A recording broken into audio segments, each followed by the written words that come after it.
ಉತ್ತರ ಕನ್ನಡ ಲೋಕಸಭಾ ಕ್ಷೇತ್ರದಿಂದ ಈ ಬಾರಿ ಅಂಜಲಿ ನಿಂಬಾಳ್ಕರ್ ಕಣಕ್ಕಿಳಿತಾ ಇದ್ದಾರೆ. ಹೀಗಾಗಿ ಇವತ್ತು ಅವರಿಗೆ ಬಿ ಫಾರ್ಮ್ ವಿತರಣೆ ಮಾಡಲಾಗಿದೆ.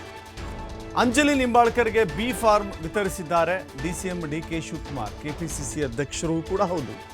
ಉತ್ತರ ಕನ್ನಡ ಕ್ಷೇತ್ರದ ಕಾಂಗ್ರೆಸ್ ಅಭ್ಯರ್ಥಿ ಅಂಜಲಿ ನಿಂಬಾಳ್ಕರ್ ಇವತ್ತು ಕೆಪಿಸಿಸಿ ಕಚೇರಿಯಲ್ಲಿಯೇ ಅಧಿಕೃತವಾಗಿ ಉಮೇದುವಾರಿಕೆ ಸಲ್ಲಿಕೆ ಮಾಡಲಿಕ್ಕೆ ನೀಡಲಾಗಿದೆ. ಅಂಜಲಿ ನಿಂಬಾಳ್ಕರ್ಗೆ ಮಂಕಾಳ ವೈದ್ಯ, ಶಾಸಕ ಭೀಮಣ್ಣ ನಾಯಕ್ ಕೂಡ ಸಾಥ್ ಕೊಟ್ಟಿದ್ದಾರೆ.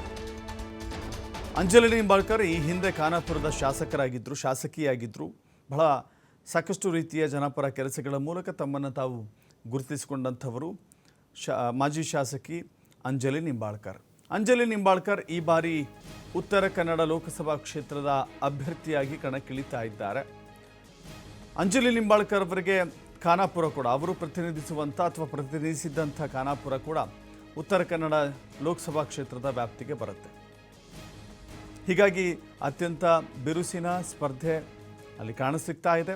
ಕಾಂಗ್ರೆಸ್ ಯಾವುದಕ್ಕೂ ಕೂಡ ಕೊರತೆ ಇಲ್ಲದಂತೆ ಎಲ್ಲ ಸಿದ್ಧತೆಗಳನ್ನು ಮಾಡಿಕೊಳ್ಳಲಾಗ್ತಾ ಇದೆ. ಮಂಕಾಳ ಸುಬ್ಬವೈದ್ಯ ಅವರು ಸಚಿವರು ಕೂಡ ಆಗಿದ್ದಾರೆ. ಅಲ್ಲಿನ ಶಾಸಕರ ಜೊತೆಗೂಡಿ ಇವತ್ತು ಬಿ ಫಾರ್ಮ್ ತೆಗೆದುಕೊಂಡಿದ್ದಾರೆ. ಅಧಿಕೃತವಾಗಿ ಹುರಿಯಾಳಾಗಿ ಕಣದಲ್ಲಿ ಪ್ರವೇಶವನ್ನು ಪಡಿತಾ ಇದ್ದಾರೆ.